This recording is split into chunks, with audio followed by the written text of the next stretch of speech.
خرافات كده بنفضل نسمعها ونكررها لدرجة إنها بتتحول في عقلنا لحقيقة مسلم بيها. في الشرح ده هنتكلم عن واحدة من أكبر وأشهر الخرافات دي، خرافة ليها علاقة بأكتر عضو غامض ومدهش في جسمنا كلنا، المخ. أكيد السؤال ده عدى على أغلبنا قبل كده. فكرة إن في 90% من قدراتنا العقلية الجبارة مركونة على جنب ومستنية بس اللي يكتشفها ويشغلها. يا ترى الكلام ده ليه أي أساس من الصحة ولا دي مجرد أسطورة حلوة بنحب نصدقها وخلاص؟ طيب، قبل ما نرد على السؤال ده بالعلم والأدلة، خلينا الأول نقف لحظة ونسأل، ليه الخرافة دي جذابة أصلاً؟ إيه اللي بيخلي ملايين الناس حوالين العالم متمسكين بيها بالشكل ده؟ الأرقام دي بقى بصراحة صادمة شوية. يعني تخيلوا معايا، أكتر من نص خريج الجامعات في البرازيل مصدقين الخرافة دي. والمفاجأة الأكبر بقى إن حتى 6% من علماء الأعصاب نفسهم، يعني ناس متخصصين، بيصدقوها. ده بيورينا قد إيه الفكرة دي جذورها عميقة ومنتشرة في ثقافتنا. وهنا بقى يجي السر كله، الأمل. الخرافة دي بتقدم وعد مريح جدا، وهو إن في طريق مختصر للنجاح والتفوق، كأن كل واحد فينا جواه نسخة عبقرية، كل اللي محتاجه إنه يلاقي المفتاح اللي يفتح الباب على 90% المقفولين دول، وساعتها كل المشاكل هتتحل. وشوفوا إزاي الفكرة دي تم استغلالها تجارياً. المعلنين طبعاً أذكى مننا، فهموا قوة الخرافة دي كويس واستخدموها عشان يبيعوا لنا كل حاجة ممكن نتخيلها، من برامج تطوير الذات لحد تذاكر الطيران، وكل ده عن طريق اللعب على وتر واحد، رغبتنا الدايمة في إننا نكون أفضل وأذكى. طيب كده فهمنا ليه الخرافة دي جذابة وليها شعبية. دلوقتي بقى تعالوا نسيب كل ده ونشوف العلم بيقول إيه.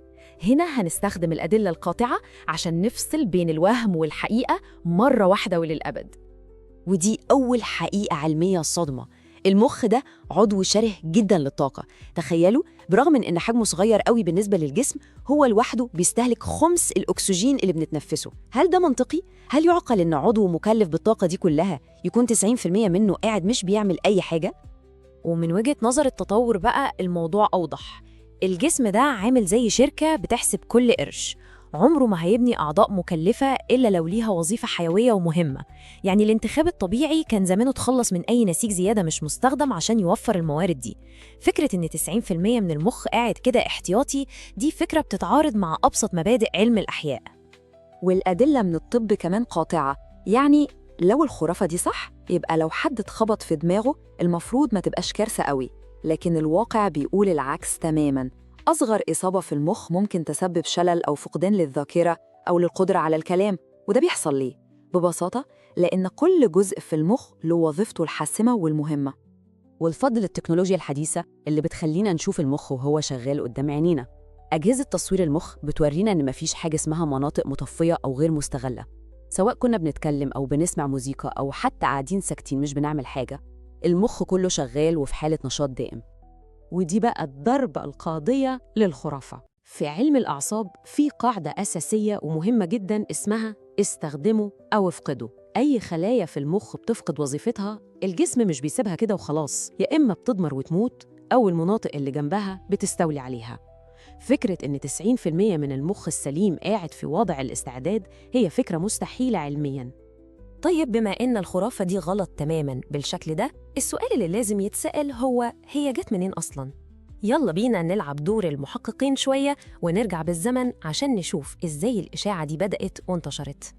القصة كلها طلعت عبارة عن سوء فهم وتحريف لكلام اتقال من زمان. عالم النفس ويليام جيمس كان بيتكلم عن الطاقة الكامنة عندنا كبشر بشكل مجازي تماماً، لكن مع الوقت الناس أخدت كلامه ده وحولته لحقيقة علمية مزيفة عن أنسجة المخ، وبعدين عشان يدوها وزن ومصداقية قاموا نسبينها لأينشتاين، مع إنه مفيش أي دليل في أي مكان إنه قال حاجة زي دي. وكمان كان في عوامل تانية ساعدت على انتشار الخرافة، زي جهلنا في الماضي بوظائف بعض أجزاء المخ، أو الاعتقاد الغلط إن 90% من خلايا المخ دي مجرد خلايا داعمة ملهاش لازمة في التفكير، وده طبعاً العلم أثبت إنه مش صحيح. بس الحقيقة خرافة 10% دي مش مجرد قصة غلط وخلاص، هي في الواقع جزء من ظاهرة أكبر بكتير، وهي ظاهرة تبسيط العلم بشكل مخل في عالم علم النفس الشعبي أو البوب سايكولوجي. والنمط ده للأسف بيتكرر كتير جداً. خرافة 10% دي مش استثناء، دي مجرد أشهر مثال في كتاب كبير مليان أساطير علمية بنصدقها. وخرافة المخ الأيسر والأيمن دي مثال ممتاز. صحيح إن كل نصف في المخ ليه تخصصاته، زي اللغة في الشمال والإدراك المكاني في اليمين، لكن الخرافة حولت التخصص ده لتقسيم حاد للشخصيات، كأننا نوعين من البشر. في الواقع أي مهمة معقدة من حل مسألة حسابية لرسم لوحة بتتطلب تعاون وتكامل بين النصفين. مفيش حد فينا بيستخدم نصف واحد بس من مخه. الخلاصة إن الخرافات دي ليها صيغة نجاح شبه ثابتة، هي سهلة ومريحة وبتقدم حلول بسيطة لمشاكل معقدة، ودايماً تقريباً هنلاقي وراها حد بيحاول يبيع كتاب أو كورس بيوعدنا إنه هيفتح لنا قدراتنا الخفية دي. عشان كده المرة الجاية لما نسمع معلومة مذهلة عن المخ أو النفس البشرية، خصوصاً لو كانت بتقدم حل سحري، خلينا نفتكر مقولة العالم كارل ساغاندي: التفكير النقدي هو أفضل أداة عندنا عشان نقدر نكشف الخرافات دي ونفهم العالم على حقيقته بكل تعقيداته وجماله.